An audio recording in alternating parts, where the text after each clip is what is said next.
Hello everyone, in this video we will cover the topic benign prostate hyperplasia. So benign prostate hyperplasia के अंदर हम लोग इसकी definition से लेकर मैनेजमेंट तक सारे टॉपिक्स को इस वीडियो में क्लियर करेंगे। देन स्टार्ट करते हैं इसकी डेफिनेशन से।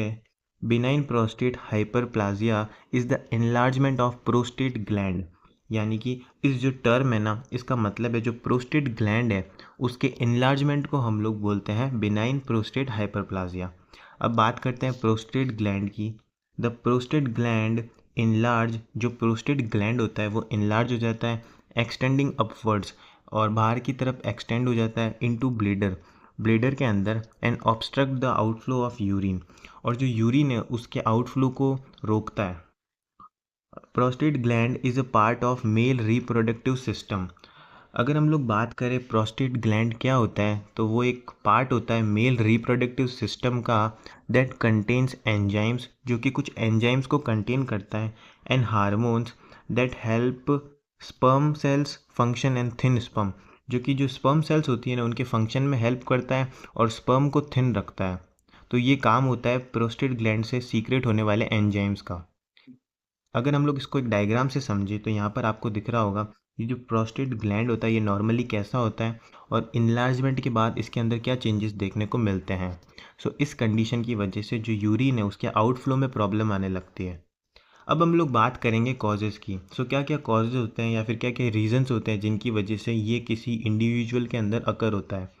फर्स्टली जो बात है, एक्चुअली ईटियोलॉजी इज़ अननोन, यानी कि जो ईटियोलॉजी है, जो एग्जैक्ट कॉज है ना इस बीमारी का, वो अभी तक अननोन है। Commonly it scenes in 50 year old age persons, यानी कि जो 40 to 50 ईयर्स की एज होती है पर्सन की, उसके बाद ये जनरली देखा जाता है। Studies says the people who consume high protein diet में हैव हाई चांसेस। कुछ स्टडीज़ भी होती है जिनके थ्रू हमें ये पता चला है कि अगर कोई भी पर्सन हाई प्रोटीन डाइट लंबे समय तक कंज्यूम करे तो उसके अंदर बिनाइन प्रोस्टेट हाइपरप्लाजिया होने के चांसेस हाई रहते हैं। अब हम लोग बात करेंगे इसके क्लिनिकल मैनिफेस्टेशंस की, या फिर जिनको हम बोलते हैं साइन एंड सिम्टम्स। अगर क्या क्या साइन एंड सिम्टम्स यहाँ पर देखने को मिलते हैं इस कंडीशन में। फर्स्ट है यूरिनरी ऑब्स्ट्रक्शन, यानी कि जो यूरिन है वो बाहर नहीं आ पाएगा ब्लेडर से, उसके अंदर ऑब्स्ट्रक्शन या रुकावट देखने को मिलेगी। सेकंड है हाइड्रो यूटेरस, हाइड्रो यूटेरस देखने को मिलेगा। अब हाइड्रो यूटेरस क्या होता है, when the ureter gets bigger than normal due to backup of urine.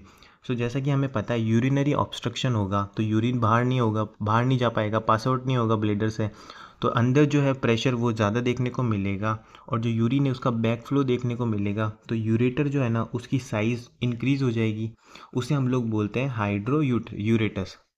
Next जो साइन एंड सिम्टम है हाइड्रोनेफ्रोसिस, हाइड्रोनेफ्रोसिस भी यहाँ पर देखने को मिलेगा। अब बात करते हैं हाइड्रोनेफ्रोसिस क्या होता है। Condition characterised by excessive fluid in a kidney due to a backup of urine, यानी कि जो किडनी के अंदर एक्सेसिव फ्लूइड देखने को मिलता है क्योंकि यूरिन जो है वो बॉडी से बाहर पास आउट नहीं हो पा रहा है, उस कंडीशन को बोलते हैं हाइड्रोनेफ्रोसिस। नेक्स्ट हमारे पास साइन एंड सिम्टम है incomplete emptying and urinary retention, यानी कि जो ब्लेडर है ना उसकी इनकम्प्लीट खाली हो रहा है, वो पूरी तरीके से एम्प्टी नहीं है, और यूरिनरी रिटेंशन देखने को मिलेगी। इस नेक्स्ट है यूरिनरी ट्रैक इन्फेक्शन और नॉक्चूरिया, यानी कि नो यूरिन आउटपुट देखने को मिलेगा पेशेंट के अंदर। एब्डोमिनल पेन और यूरिनेशन के दौरान एब्डोमिनल पेन देखने को मिलेगा। नेक्स्ट हमारे पास साइन एंड सिम्टम है एजोटीमिया। अब बात करते हैं एजोटीमिया क्या है। एलिवेशन और बिल्डअप ऑफ नाइट्रोजनस वेस्ट या फिर products such as creatinine in the blood, जो किडनी है वो फिल्टर करती है ब्लड को, और उसके अंदर से नाइट्रोजनस प्रोडक्ट्स जो होते हैं ना उनको रिमूव कर देती है, सच एज क्रिटिनाइन और यूरिया। तो जब आउटफ्लो नहीं होगा यूरिन का तो किडनी के अंदर या बॉडी के अंदर ये नाइट्रोजनस प्रोडक्ट्स होते हैं ना, इनका जो अमाउंट है वो राइज देखने को मिलेगा, उस कंडीशन को बोलते हैं एजोटीमिया। नेक्स्ट हमारे पास साइन एंड सिम्टम है chronic urinary retention. Chronic urinary retention की अगर हम लोग बात करेंगे तो बहुत लंबे समय तक जो यूरिन है उसके अंदर आपको रिटेंशन देखने को मिलेगी प्योर यूरिन के अंदर। नेक्स्ट है जनरलाइज्ड सिम्टम्स कुछ जनरल सिम्टम्स भी यहाँ पर देखने को मिलेंगे, सच एज फटीग। पेशेंट को फटीग देखने को मिलेगा, नॉक्चूरिया, एनोरेजिया यानी कि loss of appetite, nausea, vomiting, epigastric discomfort भी देखने को मिलेगा। सो ये हमने बात करी थी साइन एंड सिम्टम्स की। नेक्स्ट अब हम बात करेंगे डायग्नोसिस की। तो यहाँ पर क्या क्या डायग्नोसिस परफॉर्म किया जाता है इस जो डिजीज़ है उसको डायग्नोस करने के लिए। हिस्ट्री टेकन, सबसे पहले पेशेंट की जो पास्ट हिस्ट्री है उसको एनालाइज किया जाता है। Physical examination, digital rectal examination में भी डन। यूरिन एनालिसिस और यूरोडायनेमिक स्टडीज़ भी यहाँ पर की जाती हैं। नेक्स्ट है एक्सरे। एक्सरे भी किया जाता है इस कंडीशन में। Renal function studies including serum creatinine, यानी कि जो सीरम क्रिएटिनिन स्टडीज़ होती है और रीनल फंक्शन की जो स्टडीज़ होती है वो यहाँ पर की जाती है। सो ये हमारे पास डायग्नोसिस था। अब हम लोग बात करेंगे मैनेजमेंट के बारे में। मेडिकल मैनेजमेंट के बारे में अगर बात करें तो फर्स्ट पॉइंट है immediate catheterisation if patient can not avoid. अगर पेशेंट जो है वो इस नो यूरिन आउटपुट को या फिर जो इस प्रॉब्लम को अगर हैंडल नहीं कर पा रहा है, अवॉइड नहीं कर पा रहा है, तो इमीडिएट कैथेटराइजेशन यहाँ पर करना है ताकि यूरिन को बाहर की तरफ ड्रेन किया जा सके। इसके अलावा कुछ ड्रग्स की बात करें तो अल्फ़ा ब्लॉकर्स यहाँ पर दी जाती है। अल्फ़ा ब्लॉकर्स क्या करती है? These drugs block alpha receptor on smooth muscle and cause vasodilation. यानी कि जो अल्फ़ा ब्लॉकर्स होती है ना, ये जो अल्फ़ा रिसेप्टर्स होते हैं ना स्मूथ मसल के ऊपर, उनको जा कर के ब्लॉक करती है और वेसोडाइलेशन कॉज करती है। तो वेसल्स जो होती है वो डायलेट होती है और यूरिनरी जो आउटफ्लो है वो इंक्रीज यहाँ पर देखने को मिलता है। ड्रग्स, अब अगर बात करें अल्फ़ा ब्लॉकर्स ड्रग्स की, तो यहाँ पर एग्जांपल है एल्फ्यूजुरिन एंड डोक्साजोसिन। तो ये हमारे पास दो एग्जांपल है इन ड्रग्स के। नेक्स्ट बात करते हैं 5D रेडक्टेज इनहिबिटर्स। तो ये भी एक ड्रग की क्लास है। These drugs block action of 5 alpha reductase enzyme. तो 5 अल्फ़ा रेडक्टेबल एंजाइम्स होते हैं ना, उनके एक्शन को ब्लॉक करती है। Result in decrease production of DHT। जो DHT का जो प्रोडक्शन है वो आपको डिक्रीज देखने को मिलता है, यानी कि डाई हाइड्रो टेस्टोस्टेरोन। इसकी जो एग्जांपल है वो है फिनास्टिराइड। अब हम लोग बात करेंगे सर्जिकल मैनेजमेंट के बारे में। सो सर्जिकल मैनेजमेंट में फर्स्ट है trans urethral microwave heat treatment, यानी कि TUMT। सो ये एक हमारे पास सर्जिकल मैनेजमेंट है। इसके अंदर क्या होता है ना, application of heat to prostatic treatment, यानी कि अब हीट का एप्लीकेशन करके जो प्रोस्टेट ग्लैंड है ना उसकी साइज़ को डिक्रीज़ किया जाता है ताकि जो यूरिन है वो बाहर की तरफ आ सके। Trans urethral resection of prostate, TURP। In this a device is inserted into prostate. इस सर्जिकल मैनेजमेंट के अंदर एक डिवाइस को इंसर्ट किया जाता है प्रोस्टेट ग्लैंड में थ्रू यूरेथ्रा से, and removing the tissue of prostate glands. जो प्रोस्टेट ग्लैंड्स के आसपास की जो टिश्यूज़ होती है उनको रिमूव किया जाता है। प्रोसेक्टोमी, इसके अलावा नेक्स्ट सर्जिकल मैनेजमेंट है प्रोसेक्टोमी और surgical procedure for removal of particle और कंप्लीट प्रोस्टेट ग्लैंड। इस सर्जरी के अंदर जो पार्टिकल्स होते हैं उनको रिमूव किया जाता है और कभी कभी कंप्लीट प्रोस्टेट ग्लैंड को भी रिमूव किया जाता है। नेक्स्ट है trans urethral needle ablation.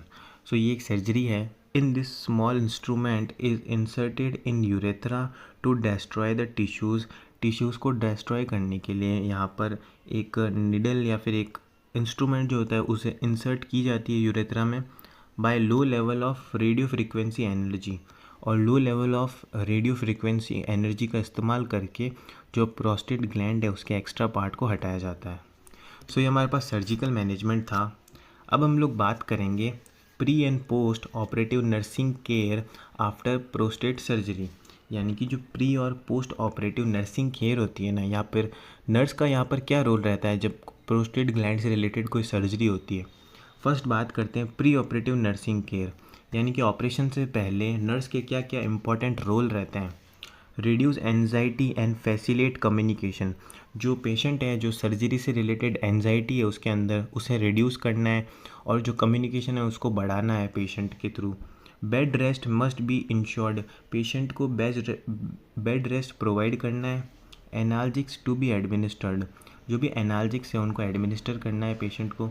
Monitor clinical manifestations, जो भी साइन एंड सिम्टम्स आ रहे हैं उन्हें मॉनिटर करना है, उन्हें ट्रीट करते रहना है। Monitor input output chart, assess vital signs, catheterisation to be done, pre operative enema to prevent post operative secretions. Enema जो है वो इंसर्ट करना है पेशेंट के अंदर, ताकि जो पोस्ट ऑपरेटिव फेज़ होगा ना सर्जरी का, उसके अंदर सीक्रेशंस जो है वो आपको कम देखने को मिले। नेक्स्ट हम लोग बात करेंगे पोस्ट ऑपरेटिव नर्सिंग केयर के बारे में। सो अगर पोस्ट ऑपरेटिव नर्सिंग केयर के बारे में बात करें तो यहाँ पर जो नर्स के इम्पॉर्टेंट रोल है वो है bed rest for first 24 hours, यानी कि पहले 24 घंटे में पेशेंट को रेस्ट प्रोवाइड करवाना है। एनाल्जिक्स जो है उसको एडमिनिस्टर करना है ताकि पेशेंट को पेन के अंदर रिलीफ देखने को मिलेगा। Monitor patients vital signs, suggest sitz bath to promote healing, encourage walking and exercise, जो वॉकिंग एक्सरसाइज है उन्हें भी पेशेंट को इनकरेज करना है। Cognitive exercise must be done या फिर परफॉर्म्ड, यानी कि जो कॉग्निटिव एक्सरसाइजेज है ना, जो कि पेशेंट की मेंटल एबिलिटी को इंक्रीज़ करती है, मेंटल हेल्थ को इंक्रीज़ करती है, अच्छा करती है, उन्हें परफॉर्म करने के लिए आपको इनकरेज करना है। इनकरेज फ्लूइड इनटेक को इनकरेज करना है पेशेंट को। और नेक्स्ट है साइकोलॉजिकल सपोर्ट पेशेंट को प्रोवाइड कराना है। सो आई होप आपको बिनाइन प्रोस्टेट हाइपरप्लाजिया समझ आया होगा। समझ आया तो please like share and subscribe. और अगर आपको इस टॉपिक की PDF चाहिए तो आप टेलीग्राम चैनल पर जाकर सर्च करो NSG लाइब्रेरी और वहाँ से PDF को डाउनलोड करो। Thank you.